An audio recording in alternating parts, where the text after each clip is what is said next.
दिल्ली से है, जहां पे हरियाणा में बम्पर जीत के बाद हरियाणा के मुख्यमंत्री नायब सिंह सैनी पहुंचे हैं दिल्ली पीएम मोदी से मुलाकात करने के लिए। बड़ी खबर आ रही है, जहां पे जीत के बाद नायब सिंह सैनी पीएम मोदी से मुलाकात करने के लिए दिल्ली पहुंचे हैं। और जीत के बाद ये पहला मौका जब पीएम मोदी से मुलाकात करेंगे नायब सिंह सैनी, और वो चेहरा जिसने हरियाणा में माहौल और मौका दोनों बदल दिया, जहां पे जो बाजी थी वो बीजेपी के खाते में जा गिरी। और देखिए किस तरीके से बीजेपी ने यहां पे बम्पर जीत हासिल की। लिहाजा जीत के बाद जो सेलिब्रेशन का दौर है वो यहां पर चल रहा है, और सेलिब्रेशन के बीच जो हरियाणा के मुख्यमंत्री नायब सिंह सैनी वो पहुंचे हैं दिल्ली पीएम मोदी से मिलने के लिए। पीएम आवास पहुंचे हैं नायब सिंह सैनी, और जीत के बाद ये पहला मौका होगा जब दोनों नेताओं की मुलाकात होगी। और देखिए जिस तरीके से पीएम मोदी के चेहरे के साथ साथ राज्य के तौर पर नायब सिंह सैनी के चेहरे को यहाँ पे आगे रखा गया। राज्य में जो योजनाएं लागू की गई थी उसको लेके यहाँ पे जिस तरीके से प्रचार किया गया, तो उन योजनाओं के साथ साथ जो रणनीति थी पीएम मोदी की और नायब सिंह सैनी की वो यहाँ पे काम कर गई। लिहाजा हरियाणा में बीजेपी को बम्पर जीत हासिल हुई, रिकॉर्ड तोड़ यहाँ पे बहुमत मिला बीजेपी को। और अब मुलाकातों का दौर जारी, क्योंकि बहुत जल्द ही शपथ ग्रहण से लेकर तमाम जो तैयारियां हैं वो भी यहाँ पर होने वाली है, सरकार का गठन होने वाला है। उससे पहले जीत के बाद पहुंचे हैं हरियाणा के मुख्यमंत्री पीएम मोदी से मुलाकात करने के लिए।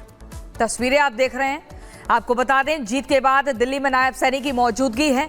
ये जानकारी मिल रही है कि पीएम मोदी से मुलाकात नायब सिंह सैनी की इस वक्त चल रही है, और ऐसे में कई महत्वपूर्ण मुद्दों पर बात हो सकती है, क्योंकि लगातार नायब सिंह सैनी जीत का श्रेय प्रधानमंत्री नरेंद्र मोदी को देते हुए सुनाई दिए हैं, देखे गए हैं। और वहीं पीएम मोदी ने भी इस नतीजों के बाद बीते दिन नायब सिंह सैनी को फोन करके शुभकामनाएं दी थी। और लगातार आपको बता दें, जीत का जश्न पार्टी के कार्यकर्ता बना रहे हैं, खुशी व्यक्त कर रहे हैं, और उन फैक्टर्स को भी अब देखा जा रहा है जो जीत का कारण बना। बड़ी खबर आपको बता रहे हैं, हरियाणा के नतीजों पर मनोहर लाल का बयान, साइलेंट वोटर ने बड़ी भूमिका निभाई।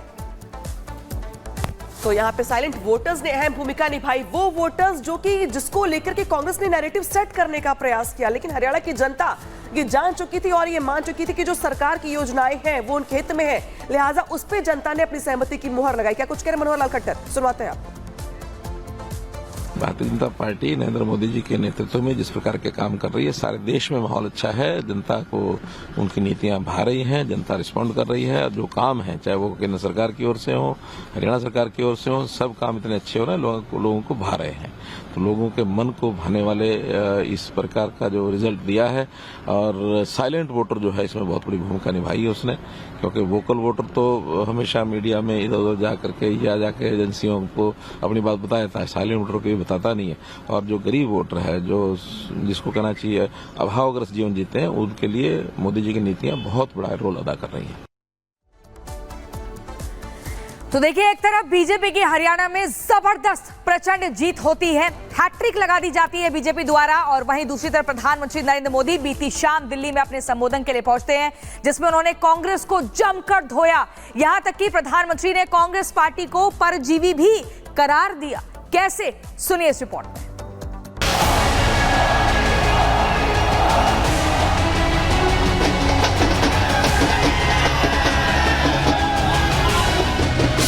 हरियाणा के दंगल में बीजेपी ने लठ गाड़ दिए। तमाम एग्जिट पोल पर प्रश्न चिन्ह लगाती बीजेपी की जीत बहुत खास है, क्योंकि एक तरफ एंटी इनकम्बेंसी का दावा और दूसरी तरफ किसानों खिलाड़ियों की मनगढ़ंत नाराजगी, इन सब को पीछे छोड़ बीजेपी ने वो कर दिया जो हरियाणा के इतिहास में आज तक नहीं हुआ, यानी कि जीत की हैट्रिक।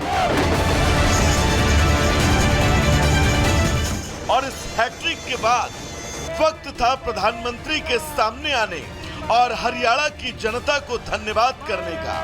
सूरज ढलते ही हरियाणा में तीसरी बार जीत का सूर्योदय करने के बाद प्रधानमंत्री मंच पर पहुंचे और जनता का धन्यवाद किया।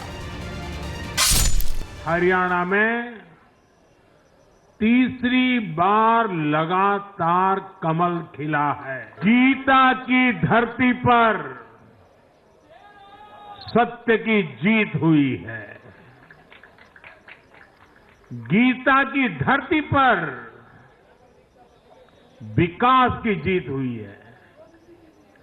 गीता की धरती पर सुशासन की जीत हुई है।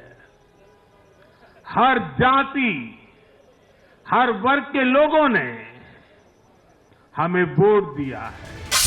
गीता की धरती पर सत्य की जीत की आवाज बुलंद करने के बाद प्रधानमंत्री ने कांग्रेस को जमकर धोया। यहां तक कि मोदी ने कांग्रेस को परजीवी तक कह डाला। कांग्रेस आज पूरी तरह परजीवी पार्टी बन गई है। यहां हरियाणा में कांग्रेस परजीवी बनकर किसी के साथ नहीं थी, अकेली थी, तो उसे करारी हार मिली। जम्मू कश्मीर में उसकी सहयोगी पार्टी डर के मारे पहले से कई कह रही थी कि कांग्रेस की वजह से उसे नुकसान हो रहा है। नतीजों में भी वही दिखा है। लोकसभा में कांग्रेस जितनी सीटें जीती, उनमें आधी से ज्यादा सीटें वो अपने सहयोगियों की वजह से जीती है। प्रधानमंत्री यहीं नहीं रुके, उन्होंने कांग्रेस को ये तक कह दिया कि कांग्रेस अपनी सहयोगी पार्टियों को निगल जाती है।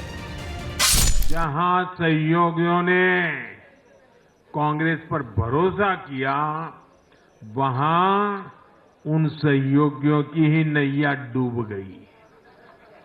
कई राज्यों में कांग्रेस के खराब प्रदर्शन का खामियाजा उसकी सहयोगी पार्टियों को उठाना पड़ा।